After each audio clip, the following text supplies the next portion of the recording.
حضرت علی رضی اللہ عنہ نے فرمایا، تمہارے درد سے تمہارا رب واقف ہے، وہ چاہتا ہے تم صبر کرو تاکہ اور مضبوط ہو جاؤ۔ جب لوگ تمہیں تکلیف میں اکیلا چھوڑ دیں تو جان لو کہ اللہ تعالیٰ تمہارے کام کا ذمہ خود لینا چاہتا ہے۔ زیادہ سوچنا انسان کو ختم کر دیتا ہے، بس دعا کرو اور سب اللہ پر چھوڑ دو۔ جب دعا کرتے وقت تمہاری آنکھوں سے آنسو آنے لگے تو سمجھ لینا تمہاری دعا قبول ہو چکی ہے۔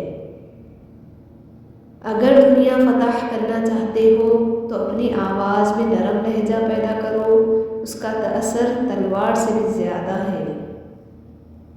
دھوکہ دینے کے 1000 طریقے ہیں، لیکن سب سے گھٹیا طریقہ محبت اور ہمدردی کا دکھاوا کرنا ہے۔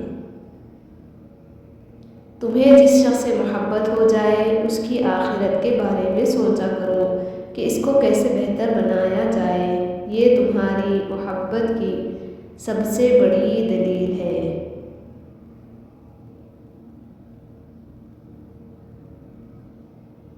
بے فکر ہو جاؤ، اللہ پاک مخلص دلوں کے ساتھ کبھی ناانصافی نہیں کرتا۔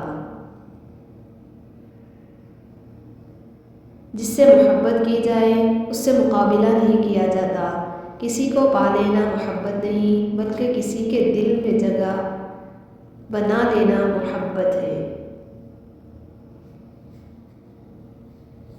جو شخص عقل رکھتا ہے وہ اکثر خاموش رہتا ہے۔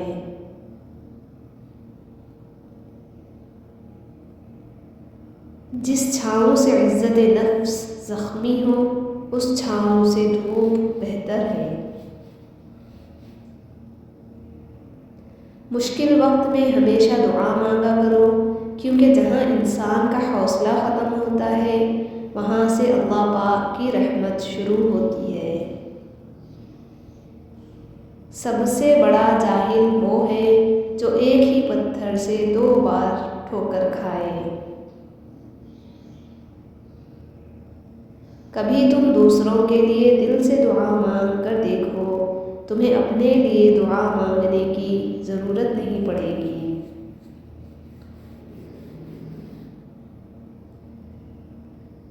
اتنے خشک نہ بنو کہ توڑ دیے جاؤ اور نہ ہی اتنے نرم بنو کہ نچوڑ دیے جاؤ۔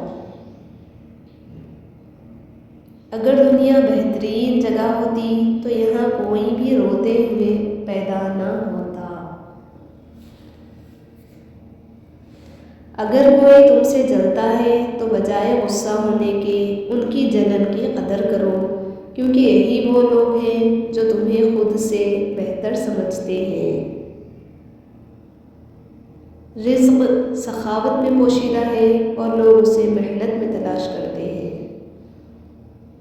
زندگی جب بھی رلائے تو سمجھ لینا گناہ معاف ہو گئے، اور زندگی جب بھی ہنسائے تو سمجھ لینا دعائیں قبول ہو گئی۔